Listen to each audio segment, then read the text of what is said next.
Hello, and welcome to On Point. I'm Keisha Phillips. Professional and college athletes have a unique platform when it comes to voicing their opinions. The argument that has been taking over national headlines is whether or not they have the right to use this platform as a means of personal expression. San Francisco 49ers quarterback Colin Kaepernick started the controversy by kneeling during the national anthem to protest racial injustice. Political activism among athletes is nothing new. Muhammad Ali protested against the Vietnam War in 1967. Olympic athletes John Carlos and Tommy Smith raised black-gloved fists at the 1968 Summer Games. This sort of movement has been absent in professional sports in the past decades, but in recent years, athletes like Derrick Rose and Carmelo Anthony have taken major stands against police brutality. NBA star Kevin Durant and LeBron James have expressed support for Kaepernick's demonstration. My personal feelings is that, I got a 12-year-old son, a 9-year-old son, and a 2-year-old daughter, and, I look at my son being 4 years removed from driving his own car and being able to leave the house on his own. And it's a scary thought right now to think, if my son gets pulled over, and you tell your kids, if you just apply and you just listen to the police, that, they will be respectful and things will work itself out. And you see these videos that continue to come out. Many CSUN students say they have been following the controversy. I think they should because, there's always problems around. And I think, if somebody stands up and talks about it, it's showing, that you care, but it's showing that's being responsible. It's up to them, But if they do, I think they should. Personally, I think they should. Because they're on a platform they can use their voice for the good and better for the world and stuff. I think that they would because they're in the spotlight more than your average person. So people are looking up to them. And then if they take a stand on an issue, people will gravitate towards their side, or some people would. So yes. I think so. I mean, they have a higher, it's kind of cliche to say, but they have a higher platform than, say, you or I. But they have different opinions about whether or not they support him. I don't support what he does, honestly, but it's his decision, personal decision to do what he wants, because this is the United States of America, this is the First Amendment. I think everyone deserves to decide what is best for themselves, although if you're a citizen of the United States, I believe you do have to abide certain laws and rules. I agree with it, maybe not in the terms that he's doing it, but I do agree with what he's standing up for. I mean, I disagree. I feel like it's disrespectful for the country, and I figure, a lot of the stories that they read and hear are just from the news, and that they should do more research, and just by kneeling down, I find it's disrespectful, to be honest. It's not showing any disrespect, I don't think, to the military or the flag. Kneeling is all part of religions and all sorts of things. It's showing actually kind of respect to it. I agree. I think it's a good thing, he's showing that Black Lives Matter, and he's just trying to put his opinion out there, and he's bringing awareness to the subject. And since him doing it, people are trying to make it oh, look at him, he's sitting down. But in reality, he's just trying to show awareness to what's going on and the injustice in the police system and whatnot. In 2015, the Washington Post documented close to 1,000 fatal shootings by police. 93 involved people who were unarmed. Black men accounted for about 40% of the unarmed people fatally shot by police and were 7 times as likely as unarmed white men to die from police gunfire. President Obama says well-paid athletes have this pressure to just stay quiet, get their endorsements, and get paid. On Point's Jordan Williams has more on the story. Thank you, Keisha. First, I'd like to thank my guests for joining me, CSUN women's basketball coach Jason Flowers, Reverend Jewett Walker Jr., who is the president and chairman of the board of 100 Black Men of Los Angeles, and Dr. David Horne, who is an African-American studies professor here at CSUN. Thank you for joining me. Thank you for having us. So my first question I want to ask you guys is just why we're here. Do you guys think athletes have a responsibility to speak out on social injustice like police brutality, poverty, and/or racial injustice? Jason, I'll start with you. I think obviously, when athletes get to a certain status in our society, they have a platform that few others possess, just because of, how we view sports and how we view the people who participate in those sports. And so I think anytime there's anything that's going on in our society that isn't right, people that have the platform or have the mic, so to speak, they do have a responsibility to others who might not have that platform or might not have the avenues to bring about change. And so, I don't think it's, at the same time, it's that individual's decision on what they do with that platform and what they do at that stage. And so, me personally, I don't look down on somebody or second guess somebody who doesn't use their stage or their platform to, champion a cause one way or another. But I think, for those that do, obviously is instrumental in change in the way that our society is right now. Reverend Walker? Obviously, people respond to things according to what drives them, what their core values are. And the fact that I would consider it a person's responsibility, I wouldn't go that far. I would just simply say that it's their right to do so. And if they choose to do so, it will indeed help the broader issue. The problem comes in with all the interpretations of it. But if someone chooses to do that, I think that we should embrace that, honor that, and respect it. And Dr. Horne? I agree with Reverend Walker. There's no responsibility that any public figure has unless there's somebody we've elected. However, the public should not criticize or attack a professional athlete who decides, as the coach said, to use his or her platform to speak on social issues. All of our professional athletes live within our community. They're not outside of the community. And unlike what Charles Barkley said a few years ago about not being a role model, professional athletes are role models, whether they want to be or not. They influence our children, our youth, and when a professional athlete has decided to take a responsible stand, they should be judged on the merit of the stand that they take, as opposed to simply being attacked or criticized because somebody does not agree with that. The Second Amendment is the most fundamental civil right that we have, even though a number of our American citizens tend to think carrying a gun is the most fundamental right. It's not. In fact, we didn't even have a right as citizens to carry a gun and own a gun the way that we have now to the 1980s, when the Supreme Court made that interpretation. We have had a right of free speech since 1791, since right after the Republic was formed. And any professional athlete who decides to engage in that kind of public discourse, take a stand on an issue, like President Obama said, you have to respect that right. And you made a good point about players in their communities.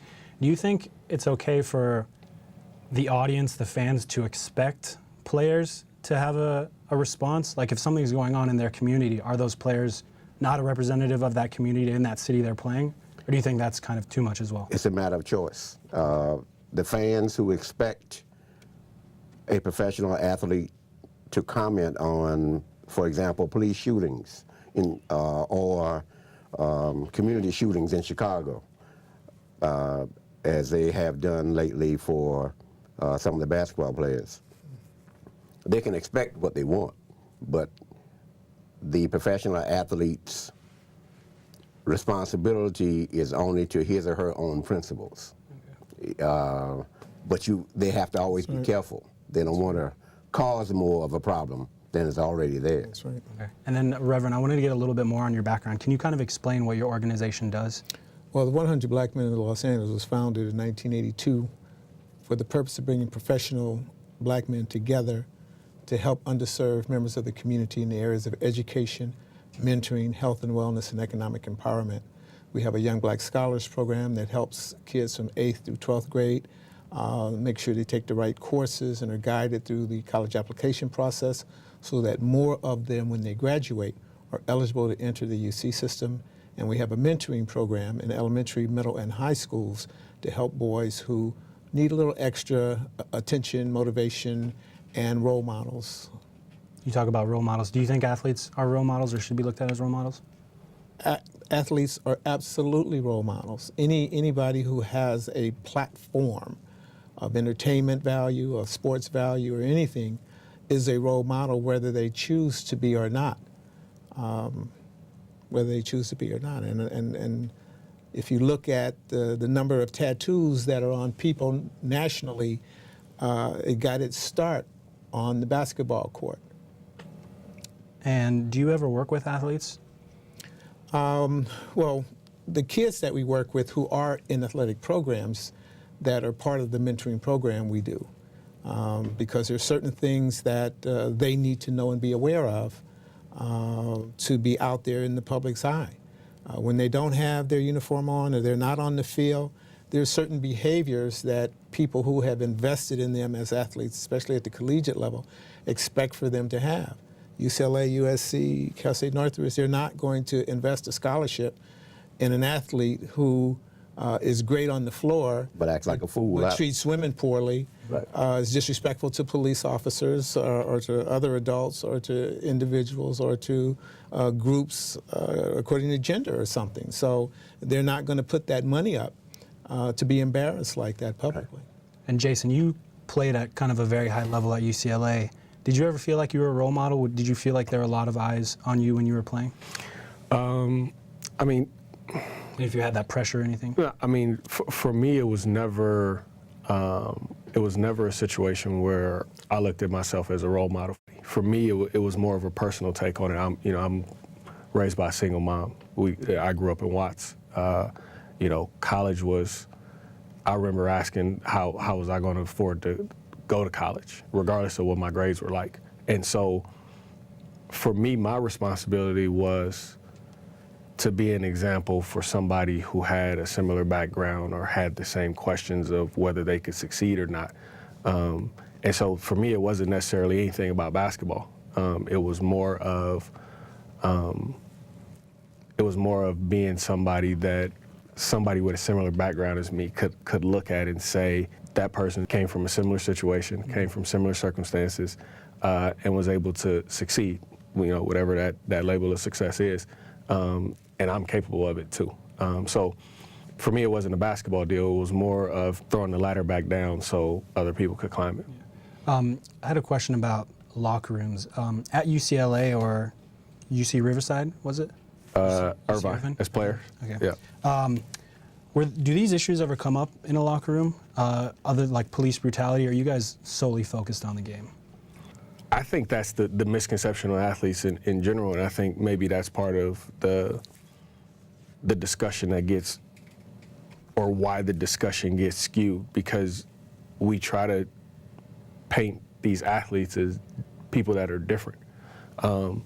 Obviously with athletes that are coming forward and voicing their opinion about certain things, what you see is that regardless of how much money they make, regardless of what kind of car they drive, regardless of where they live, a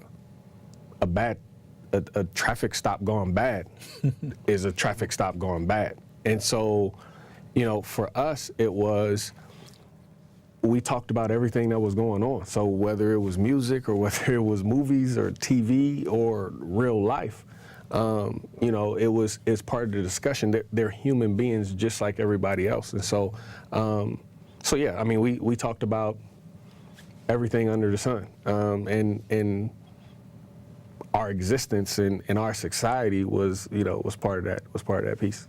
And for the players in that discussion, Dr. Horne, this one's for you. For the players in that discussion that aren't protesting alongside like Kaepernick or other players, why do you think that is? Do you think they're possibly afraid of losing contracts, sponsorships, or do you think they care? Some of them may not feel they're at the level within the team to take that risk. There's always a chance that the owner or the coach would not like what you are saying, and you might be on the next bus out of there. As both Coach Flowers and Reverend Walker were talking about, athletes are expected to have a certain principled conduct.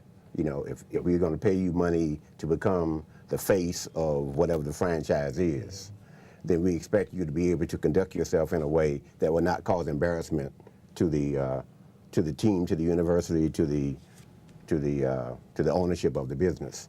But the whole idea of each player basically having the right to express his or her opinion the way they think best. And as long as the expression of that opinion is not in some way, violent, or you trying to tear up property, or you are, attacking somebody, then it should be respected. Coach Flowers was talking about UCLA. We share UCLA together. When Kareem Abdul-Jabbar, better then known as Lou Alcindor, was playing basketball for UCLA, and UCLA was clearly winning. You had the, Coach Wooden and that whole legend still being built. But when he was playing, there was a big protest on campus. Very, very big protest. That was part of a much larger national and international protest about blackness and about, black athletes, and about basically how African Americans fit into the regular society. And he was requested by the students to stand up and to be with them, to say something, and to throw in with them. And he was conflicted. He said he was conflicted because the way that Coach Wooden had trained them, he did not want to cause embarrassment to UCLA, but he also wanted to stand up for his own principles. Right. And so athletes are always conflicted when there's something going on in the community and they are asked to participate, or they are requested, or they're expected to say something.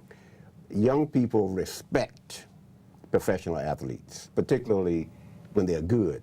They don't really particularly respect those who are coming off the bench and they're not really doing a whole lot.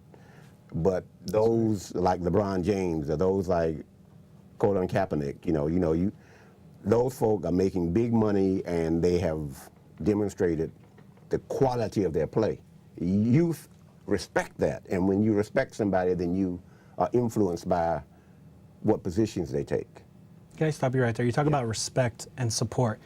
This one is for you, Reverend. Is that something we're not seeing for the players that are protesting? Support from owners or general managers, or even white athletes that may have more of a public stage? Well, you have to understand that it's not a fight for the owners. It's not a fight for the white athletes. They don't worry about stops going bad. Excuse me, sir. I'm sorry I stopped you. I don't even know why. Go on home. That is a little different. So from their standpoint, both historically and realistically, they don't have the same thing at stake. Right. Even other African-American athletes, it depends on their core values. And Coach Jason mentioned why he wanted to do well as an example to other people, showed the core values that he had that transcended athletics. Athletics helped, academics helped, but he had core values that would last long after he was gone. And so that's to be respected. But some people don't have that core value. Some people are in it to win it, in it for the money, in it for themselves, and they don't care about anybody else, so you don't expect them to take a stand. And I'm not criticizing those who haven't taken a stand, because everybody, according to their own personal beliefs, has to respond to different stimuli in the way that they were raised, that they feel is important for them. And so the owners, I can't be disappointed in them. They're not going to say anything unless their star person gets shot. Then all of a sudden they're down there and want to protest. So you have to kind of understand the psychology of it and take it from there. But most people are just not tolerant. Let's face it. What Kaepernick went through when he first did it, the outrage, the burning of the jerseys and all of that stuff was just overkill. People have to be allowed to respond in the way that they feel comfortable, because they have to sleep with themselves at night, not anybody else. And they have to be comfortable in their own flesh and their own skin, and so they have to be only called to task for the things that affect them. We have to be able to understand it and respect it. I think a follow-up on that is how it's being packaged and presented as well. And so, have multiple owners or GMs come out and say things? No. But there have been a couple prominent coaches / GMs who have. Greg Popovich came out and talked about things and talked about issues and talked about that there are problems that our society needs to look at and confront. Steve Kerr, the head coach of the Golden State Warriors, did the same exact thing, and those stories didn't get nearly as much press. It didn't get nearly as much push as some of the other things that have gone on, and so that's part of the issue at hand, and that's part of what our society has to deal with too. Is, obviously there are things that happen, and then what happens and what's reported aren't always the same thing. That's right. And so, that's another aspect of this entire discussion that, obviously plays on the psyche of Americans and has an influence on our culture. That's a whole other issue, though, right, with what media decides to report on. Let me say this very quickly, Jordan. Either we believe in the Second Amendment or we don't. We cannot basically handle the Second Amendment or the First Amendment or any other amendment when it's convenient. Either we believe in the right to free speech or we do not. Now, the owner of the San Francisco team 49ers. basically supported his player taking that stand and said it was a matter of principle. And you have to respect the athletes' effort to demonstrate to the military veterans, this is not any disrespect to you or what you fought for. I believe in your sacrifice and what you've done. He went out of the way to do that. He even went out of the way to talk to some police to tell them the same thing. But there are problems in this country, and we need to address those problems. We need to talk about it, and that's why I'm taking a stand. Okay, and coincidentally, we're actually 5 days away from the 48-year anniversary of the Mexico City Olympic Black Power Salute by U.S. track and field medalists Tommy Smith and John Carlos. Yes. We're almost 50 years from that, and then they were heavily criticized. They even received death threats. Now, 50 years later, Colin Kaepernick has said he's received death threats. This one's for you, Reverend Walker. Are we seeing a change, or is sports perhaps maybe not the way to go about protesting if we're still seeing these death threats 50 years later? Doing it in the venue that they did as athletes raises the level of conversation more than anything that we could do individually. That will continue to be 50 years from now. An athlete will do or say something that somebody will threaten his life. It won't stop. Our country is divided. I don't care how much diversity they claim we have, we're still divided. We're divided along racial lines, we're divided along ethnic lines, we're divided along gender lines. It's just a situation where people are intolerant. And that's the problem that we have. We don't teach our children tolerance, and we don't teach them conflict resolution skills. And if we could do that, if we could master that somehow, that people have to get out of their silos and understand that they have to deal and respect other people who are different than them, we're always going to have problems with that. And so our educational system needs to do a better job from kindergarten up. You're right. And certainly we know that on the university level, there are many courses in cross-cultural communications, et cetera, but let's face it, by then, it's almost too late because the inculcation of the prejudice is too far in. Right. So they may have like kind of a closed-minded look at it? They have a closed-minded because their parents had a closed-minded. Their parents said things that they've parroted, that they've learned to adapt to. Okay, and speaking of closed-minded, do you think it's possibly closed-minded of people to make the connection between patriotism and football? It seems a lot of the reason people are mad is because, in a way, in their view, he's disrespecting the country by kneeling. Is that a fair juxtaposition to make between patriotism and football? I think, and this is obviously only my opinion, and this is based on my experiences and, in the time that I've been on this earth. And for me, there's a difference between things and people. For me, when I think of our country, I don't think of things. I don't think of places. I think of people. So, you know, when the Star Spangled Banner is playing or the flag, I'm not thinking of that flag or that song. That's not what I picture. Other people can be different. I picture people. I picture my relatives who fought in war and what they fought for. They didn't fight for things. They fought for people. So even if it was a Second Amendment right, it wasn't just the right. It wasn't a line on a piece of paper on the Constitution. It was what that brought people. And so, you know, the deal that I keep coming back to, and you know, I'm a parent, and for those who aren't parents, you know, instead of thinking of it as your kid, think of it as maybe a little brother or a cousin or whatever.